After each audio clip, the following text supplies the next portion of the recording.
I'm going to start with a boring old statistic, but as statistics go, it's a neat one. Last year, more people visited the London Eye than visited the Holy Land. Yep, the crossroads of three of the world's major religions was eclipsed by the giant Ferris wheel which stands on the River Thames. Into this sorry state of affairs entered Tony Blair, former British Prime Minister and now Middle East envoy to that odd grouping, the Quartet, which consists of the USA, the European Union, Russia and the United Nations. When he accepted the job, he probably, and not unreasonably, might have had visions of bringing his celebrated Irish peacemaking magic to the region. But so far, at least, he hasn't felt the hand of history on his shoulder, more the weight of it.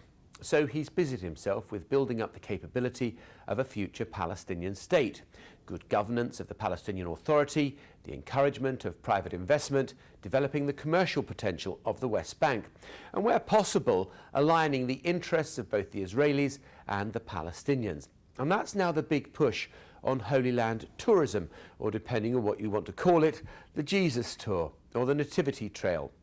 And so I accompanied Mr. Blair to Nazareth. It's Israel's largest Arab city and the key to opening up the neighbouring West Bank.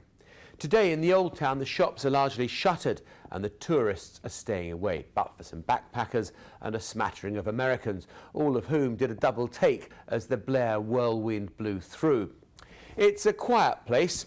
Well, it was until Tony Blair arrived and went on a walkabout. His security team had checked where he would go and who he'd meet. Forget it. Blair pitched himself in as though it was the final day of a closely fought election campaign. Children were hugged, hands were shaken, shops were visited, unannounced detours were made, and much Turkish coffee was consumed. The mayor, who was by now sweating profusely, struggled to keep up. You get the impression that in sleepy old Nazareth they don't do retail politics like that. The tourism chiefs and the local media lapped it up, and you'd have to say no one looked happier than Tony Blair himself. After 10 years at the top of British politics, he's managed to improve the economic well-being of the Palestinians. Quiet, painstaking work is respected by both sides. But as I watched him working the streets of Nazareth, I sensed that Tony Blair feels he has one more big job in him, and this might not be it. This is Jon Sopel for CBS News in London.